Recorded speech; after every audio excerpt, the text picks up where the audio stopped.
Okay,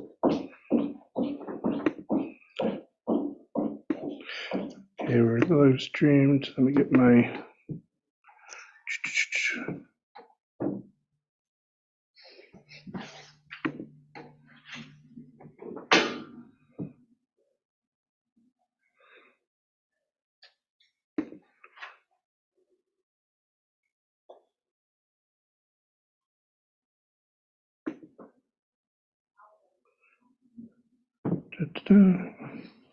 Okay, closed captioning's going. I believe we're ready to go, Mayor. Yes. Let me just hit record and we can begin. We hit got it. We're ready. Should we hit got it? Yeah, I'll hit got it. Go ahead. Okay. Hit it on both of them. Perfect. Well, thank you all for coming and joining us for the Finance and Administration Committee on February 4th, 2023. First, I'll just recognize that we have Councilor Teresa Nielsen present, we have Councilor Andrade present, and myself, Mayor Chaz Jones. We're also joined by Finance Director Mike Mazinski. There you go. Sorry, and Chris Workman. And first order of business is to elect a chair and vice chair. And we'll go ahead and accept nominations and then just vote on it. I'd be happy to nominate myself as chairperson, just recognizing that I think you're both new on the Finance and Admin Committee, so welcome to Finance and Admin. Thanks. And does either one of you want to be considered for chair or vice chair? I'll be vice then if Jessica doesn't want to. So sorry, Councilor Nielsen nominated herself for vice chair. And Councilor Andrade, are you interested in either role? Okay. With that, we just we need to take a vote. Do Okay. both at the same time. It's fine. So I'll make a motion to elect myself as chair and Councilor Nielsen as vice chair. Can I get a second? I'll second. Sorry, Martin, Jessica. All in favor, please raise your hand and say aye. Okay. Thank you for that. Motion carries unanimously. With that, we have minutes from the December 14th meeting, and I recognize neither of you are there. However, that does not preclude you from being able to voting in favor or against the minutes. I'll make a motion to approve the minutes from December 14th of 2022. And I'll second that. And any further discussion? Seeing none, all in favor, please raise your hand. Say aye. Aye. I'll abstain. Okay, so motion carries 2-0. 2-0 and with one abstention. And with that, we have our new business review of 2021-2022 financials. Mike, you want to kick us off? Sure, I can do that, Mr. Mayor. Okay, normally the auditor does this, but we didn't have him under contract to do that this year, probably not. So that'll be something we'll need to talk about as a group. One agenda item coming up about going out for an auditor probably next year, just for best practice. Anyway, they normally do this. I have some ideas how to do it, and I asked Ryan to give me some pointers of what he would normally do, so I can go with what I know and what he gave me. So basically, try and keep it at a high level. I know, Teresa, you went through the whole book, and I applaud you, because that one can put you to sleep. Just read the notes. That's where I always tell everybody, go ahead, if you want some reading material, go to sleep. The notes will do it. Anyway, I'll keep it at a high level as much as I can. If you have any down in the weeds questions, we can deal with those. But okay, what I'm presenting to the council, what I will present to council in the next meeting, I don't know how we're going to do that, either work session or a regular council meeting. I've done it in the past both ways, so something we'll have to discuss. I'm going to present to the council, to the finance committee first, for any input to take to council. So am I too much or too little? So the financials you have, that's the results of operations for the 21-22 fiscal year. And audits are required for a government our size, and anybody that does property tax, that's mandatory from there. It must be completed within 6 months of the June date. We made it by December 27th. And it has to be done by an Oregon licensed municipal auditor. Now, one thing the auditors do when they do their audits, plan their audit, they try to compensate that they don't miss any fraud. Now, they can't look at all of our transactions. Our transactions are just, there's a multitude of them. So they set up a sample size that they feel will give them an assurance that they won't miss any fraud. And that's their biggest thing. They want to be have reasonable assurance that they don't miss anything. And what you want, the final outcome from them is a clean opinion, or what, as they say, in their opinion, our financials are fairly presented in all material aspects. So that's what we got that. That's the first page in the audit. It's the audit report, and we received a clean audit for the 21-22 year. Now, moving on from that, if you want to really look at what the results of operations are, go to the management discussion and analysis that follows the report. That has 7 layers. It's got the basic financial highlights. You've got the final results of operations. They call it the statement of net assets and the income statement. It's basically a glorified financial statement. It has all of our assets, it has all of our debts, and has all of our reserves and so on. And that's the basic financials. Then you go into, they start diving into the next thing in phase 2, which is the overview of or basically the layout of the financials. That's where you can start looking at the general fund. You can look at the combined operations. You can look at the special revenues. And within each one of those segments, I go through and I analyze certain aspects. GFOA has a mandatory list that we have to have, that if you wanted to do their program where you get a comprehensive annual award from them, you have to get into some fine details and add some more reports on the outside. Please, I'm not ready for that. I've already done that at Newport, did it at Albany. It's a lot of work, but it's really cool when you see the report.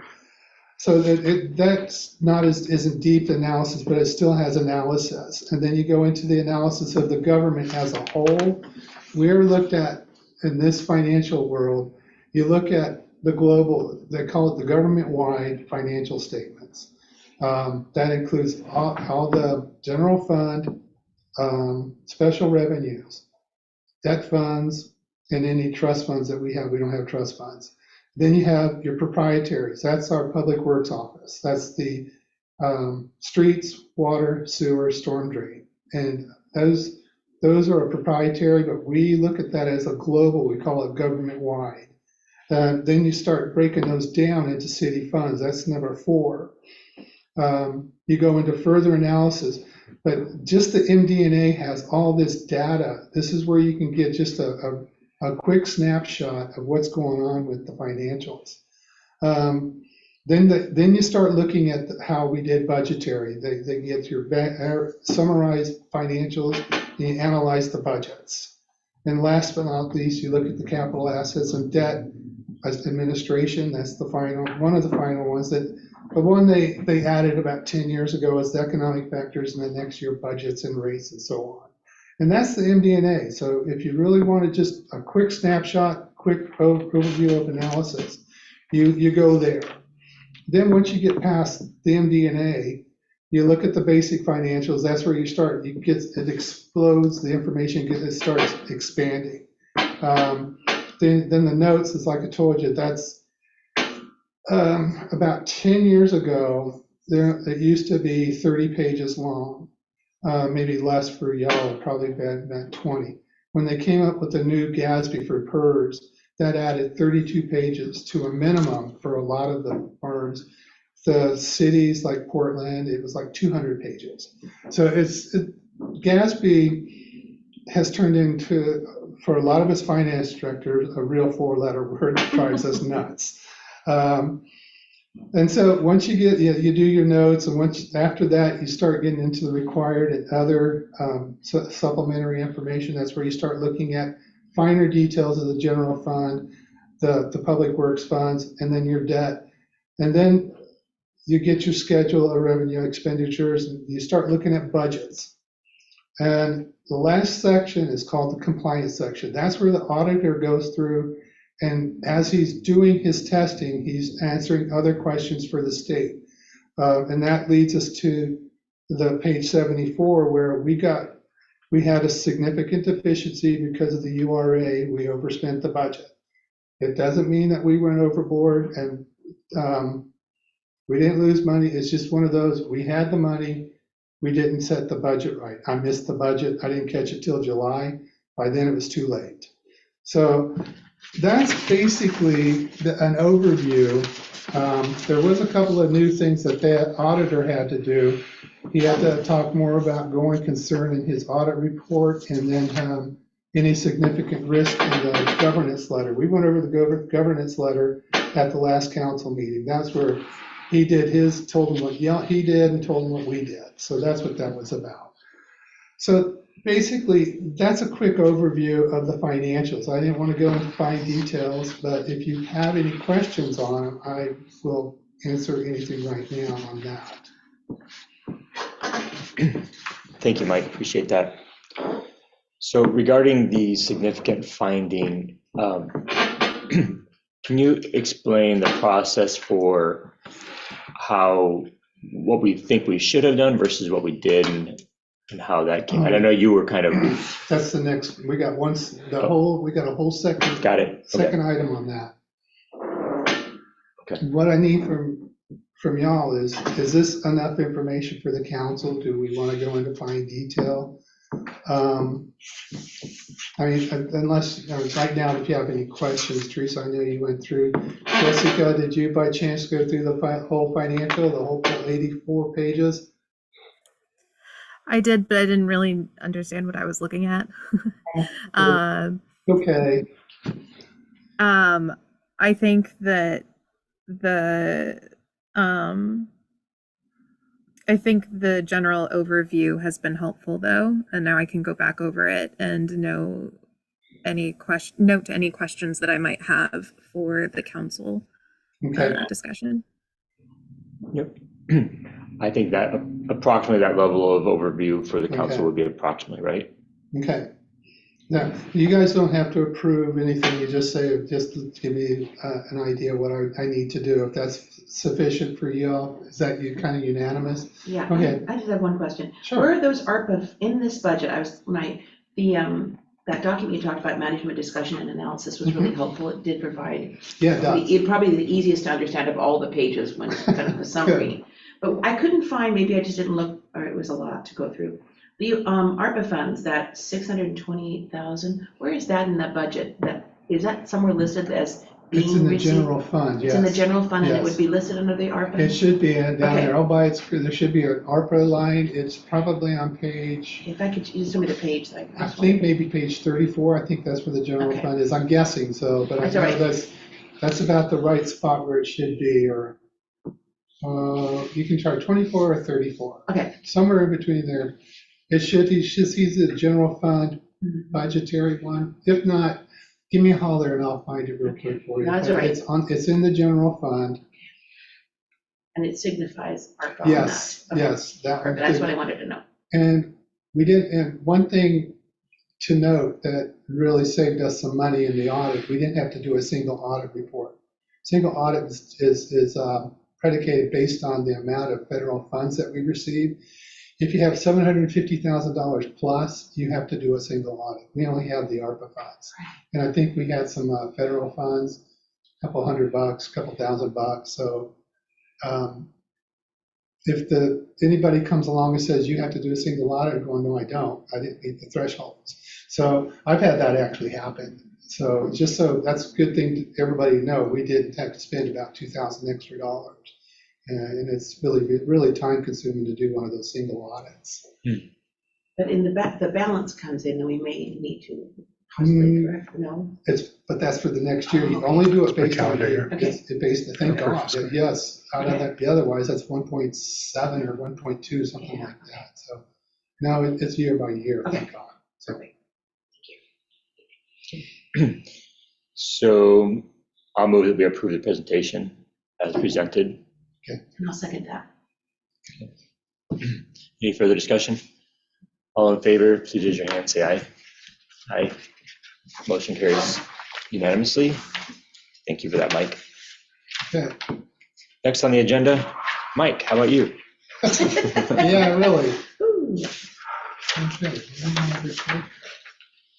We're going to discuss a review of the 2021-2022 financials management letter and corrective action plan. Yeah.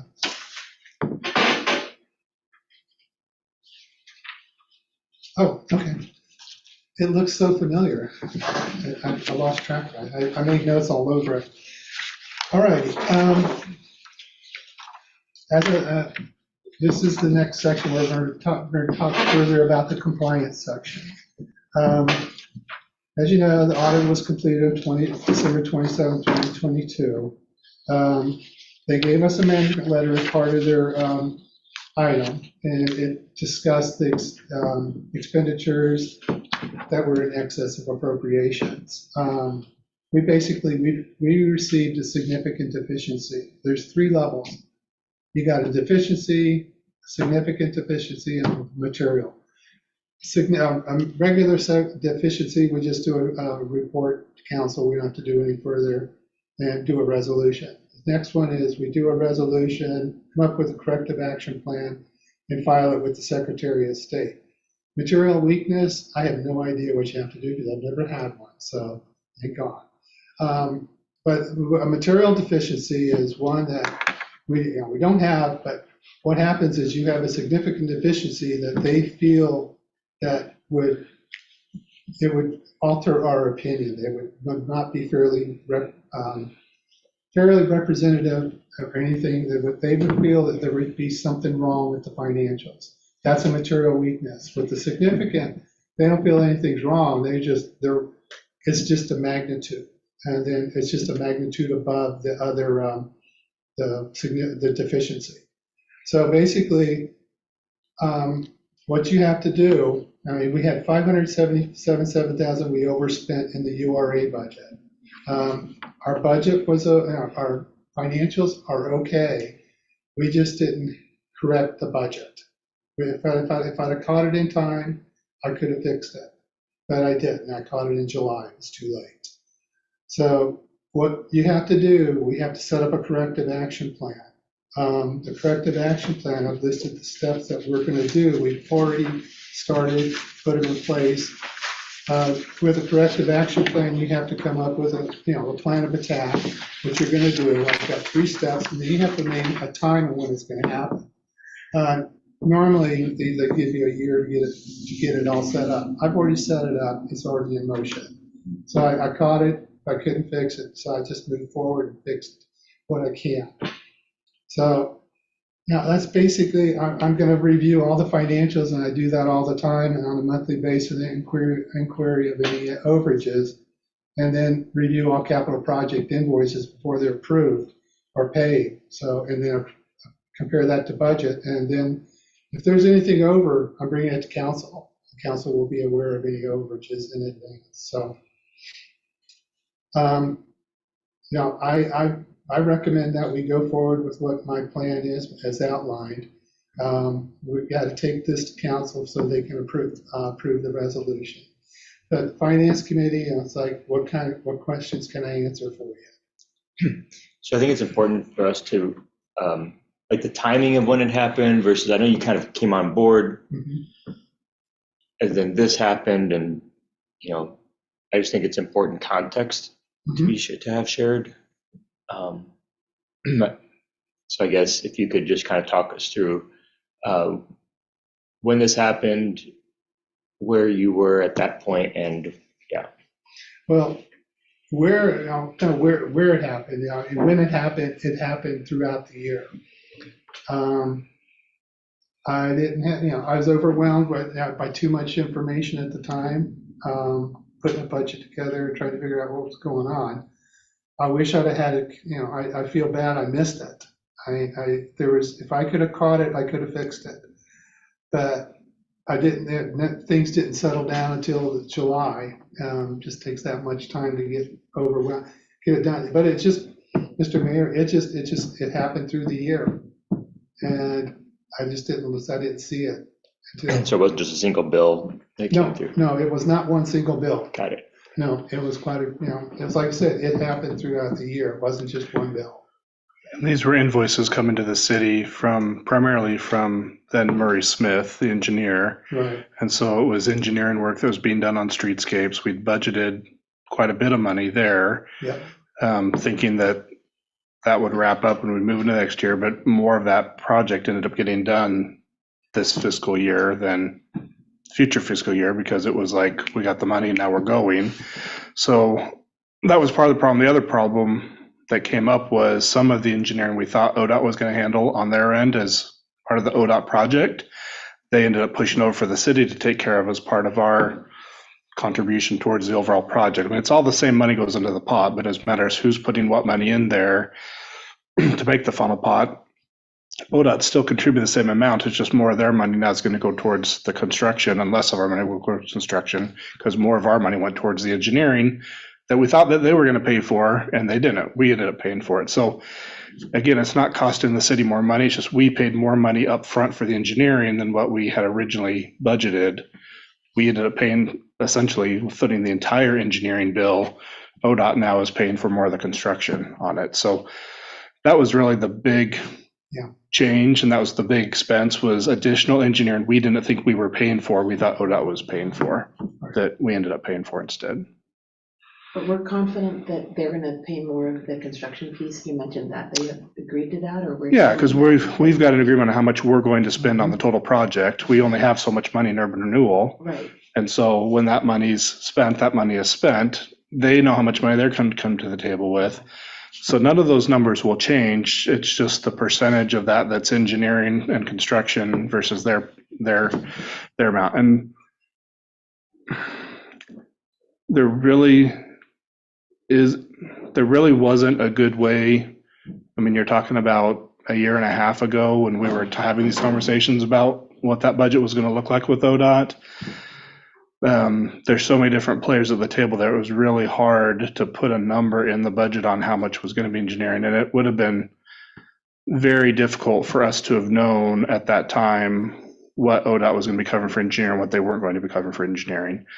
ODOT was still trying to figure out where their money was coming from in some regards, so there was some uncertainty there as well. And again, I don't know ODOT's processes. I don't know that I'm expected to know all of ODOT's processes. We put a big number in there thinking that we're going to pay that and ODOT's going to pay for this other, and we were wrong. ODOT said, no, you go ahead and just pay for that and we'll pick up the construction side. So, and again, had Mike not had just been coming in and we were there, it would have been fairly simple to come to the council and have that explanation then, but there was a lot of moving parts. Mike was coming on board. There's only so much that, somebody, and really there's only so much that we as staff can do. And so whether we make the big change then or we correct it on the backside, it's the same process essentially. It's just we're doing it on the backside instead of on the front side. Can I ask another Yeah, question? yeah. Sure. Your third point, any potential overage will be corrected by supplemental budget. Help me understand the difference. I mean, when you say supplemental budget, what does that refer to, and how is that different from other budgets that we have? Supplemental budgets are changes after adoption. We can make a change to our budget, and we have rules that we have to follow. If it's less than 10% of the budget, we can do it by resolution. We bring to the council what the budget is, we need to change it to, and what the new budget's going to be. And we will put a verbiage together on how we're going to accomplish that. So if it's over 10%, we have to have a public hearing that has to be noticed by doing a paper notice. You have to go to the paper. And that's pretty much the steps we go through. And that way council is aware of it, and so is the public, and so we're transparent. That's one of the big things that we have to follow. And tomorrow you go into class, you're going to hear more details on how that'll be the last segment that we do changes after adoption. Yeah. It's not uncommon for cities to do a supplemental budget at 6 months into the year and look at what do we know now that we didn't know Right. 8 months ago when this was being talked about and approved. And then to also do a supplemental budget. The city of Philomath, we've typically done a supplemental budget in June where we've tried to clean up anything where it looks like there's some overages or whatever. We may have to pull from contingency, we have to pull from another fund, but we'll essentially square up that budget to make sure there aren't any expenditures that are over what was budgeted. So that supplemental, again, is public notice. It's very similar to the original budget. It's just that supplemental is a change or an amendment to your budget process. We could have caught this in June, right, or April or May, and brought a supplemental budget and included this in supplemental in June. We didn't, right? We were barely pushing to get a budget out to you and get a budget approved by the end of June. Adding this would have just added more time, more complexity, and again, we just didn't have the capacity to do it. So, but had we brought the urban renewal overage to you as a supplemental budget for urban renewal, we could have done that in June, and there wouldn't be any mention of it in the audit report, other than they would have mentioned that, oh, you did a fairly substantial supplemental budget, right? And they would have flagged it then and said, why was the supplemental budget so high? And they would have asked questions, we would have answered them, and it would have been the same discussion we're having now is, well, the engineering was higher, it was more than we anticipated. It'd be the same answers, it'd just be, why was the supplemental budget so high as opposed to why was the overage so high? Yep. Do you foresee a possible supplemental this June or? Of course. I'm bringing one next week to council for what we are, there's a couple of changes that came up.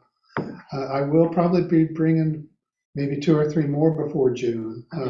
I'm a little bit more proactive making changes. I still have to square up the beginning fund balance like the URA. We had that money in contingency, so it rolled forward. So I just need to adjust the budget because of that. And I'll have to do a couple of budget, one for general fund and so on. I've got other ones coming, Councilman Newsom. So I'm a little bit, I like to be ahead of it. By June, I really don't want to bring one in June, but I will bring anything that I have to bring in June. But like Chris says, this is nothing uncommon to make changes like this. We've fairly consistently brought a supplemental budget in June. I mean, that's been pretty common as part of the budgeting process to get that done as we're doing the budget. Frankly, it's a little confusing for the budget committee and for the city council because they're thinking budget next year, and yet we're talking about the supplemental budget for the current fiscal year. So it gets a little confusing, but we have done that in the past. I prefer Mike's approach to be a little more proactive throughout the year. When you know that there's a substantial change, get it in front of the city council, do the supplemental budget, essentially amend your budget, get that approved, and then keep moving forward. It's a farce to think that you're going to set a budget now for the next 12 months and there's not going to be any of those, all of those unknowns that are going to happen throughout the year just aren't going to happen, you know? So things will happen when they do, you just need to make the adjustments. Yeah, I think part of what's happened is we've had a lot more money coming in from a lot different areas. We've gotten grants, we've gotten money from the federal government, we've got money from the state, we've gotten money pulled in from Campo, and we've got a lot more money that's coming in from different sources than what we used to have. If we just had our utility rates, we can predict utility rates pretty close, give or take. We can look at trends, we can do all those things. And if we're just humming along doing utility rates and general fund, the water's pretty calm. What we've seen is some pretty good up and downs between the pandemic and the ARPA funds coming in and the funding for the big projects that we're doing. It makes the finance director's hair go a little gray trying to get all that figured. And you really just can't predict, right? I mean, there's even right now, we're starting to talk about the budget for 23, 24. Right. And I got a list of 6 to 8 grants that I'd love to apply for, but I don't know if I'm far enough in thinking of applying for them that you put it in the budget or you don't put it in the budget. You put it in the budget, your number's now inflated. If you don't get the fund, then your budget looks a little inflated, right? So if you don't put it in there, and then you get it, well, now you got to do supplemental budget to show that you've got, $200,000 grant that you received with a $200,000 project to couple with it. So that's going to be a supplemental budget. That's the only way to go about it. So we've just been doing a lot more of that. So, and I think some of that's just size, some of that's being more active, more proactive as a city of doing more projects. And some of it's just we're a little bit bigger. We've got different streams of revenue than what we've had in the past. We've got new staff, new finance director come on board, and it's by no way Mike's fault at all. It's just we're changing the way that we do things a little bit on the finance side at the same time that we're growing our capacity to take on these big projects and handle all these big projects. So the level of uncertainty and the ability to predict a budget 12 months out has just gotten more complex and frankly less likely to happen without a supplemental budget. Thank you. Councilor Andrade, do you have any questions? No, all my questions were answered.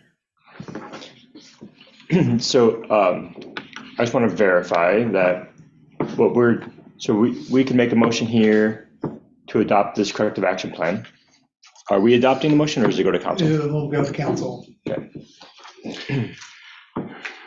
So I guess I'm looking for a motion to approve resolution 2303. No, we're just looking for a motion to Forward. Okay, to move forward. approve the plan, I think, if we're looking for the approval of the plan, and to make a recommendation to the Okay. council to approve the resolution. So I'm looking for a motion to that. I will move that we approve the corrective action plan and that it be forwarded to the city council for approval. Okay. So we have a motion made by Councilor Nielsen and seconded by Councilor Andrade. Thank you. All in favor, please raise your hand and say aye. Aye. Motion carries unanimously. Great. With that, Councilor Andrade, you have a question, comment? Yeah, let's see, not last year, but the year before, council had made changes to wording on the city manager evaluation form, and those changes have not been made. There've been errors every time since then. And so I was wondering if I would like to request that those changes be made to the evaluation form. Do you have more detail about which meeting the council made that suggestion and or the content of those? I can look for it, but it would have been one of our last council meetings before let's see, it would have been the 2021 evaluation. No. I would imagine like October or November or something like that. Chris, can we look at the motions that were made in a council meeting is what you're suggesting, Councilor Andrade? Yes. Yeah, I'll take a look at it, Councilor Andrade. Thank you for pointing that out. I know you made a couple comments during the evaluation. It's hard to capture those while I'm taking all the other input, but I will go back and look at that. Thank you. Thank you. And then if I have an idea for something that I think that the committee could work on, is that something to flesh out and bring to council first? Or is that something that I should bring up here that we talk about and request of council? How does that work?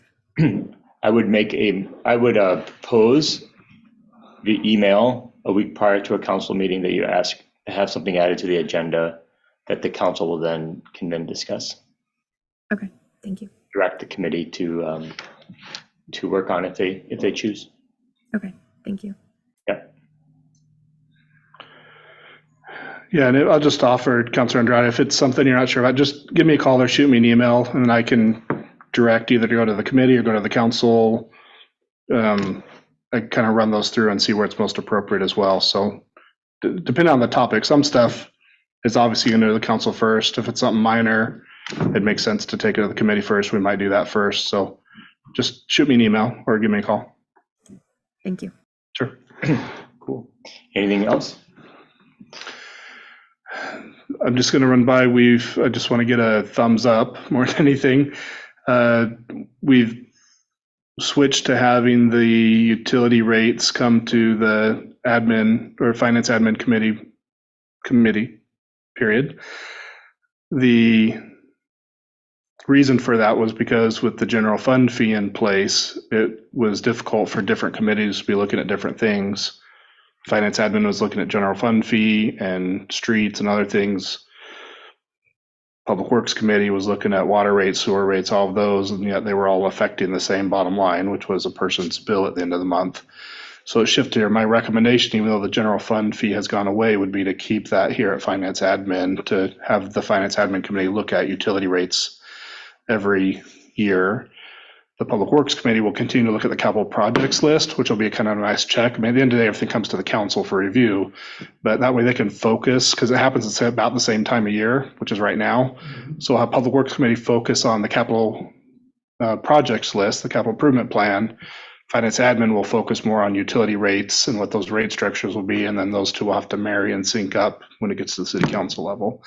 So that'd be my preference, keep that way. Otherwise, I feel like the tendency would be to overburden the Public Works Committee with both of those tasks. Right now.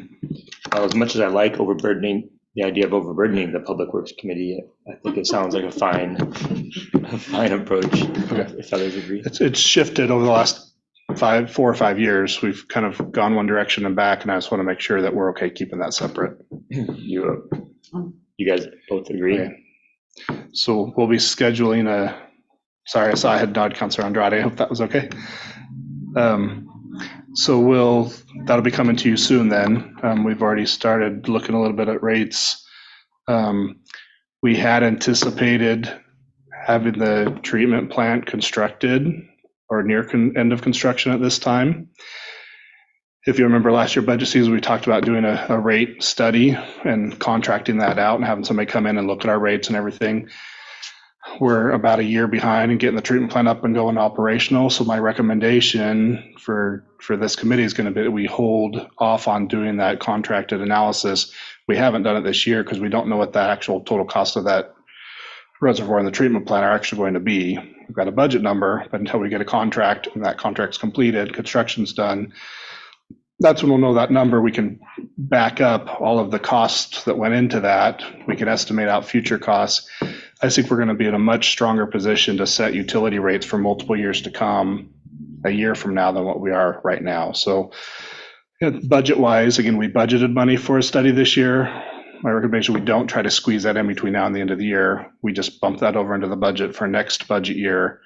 And then at the completion of construction of the treatment plants, which should be in the fall, we'll contract out that study probably over the winter and have that data going into next year's budget process. So it's a punt of about 1 year from do that utility study, which means what we'll be bringing to you at your next meeting for utility rates is going to be just some minor adjustments, look at inflation, cost of construction, and do some minor increases, but nothing substantial like switching out rates and looking at different tiers or any of that kind of stuff. We'll wait till we get a full analysis before making those larger shifts. And those shifts, Mike's looked at this and Newport and others.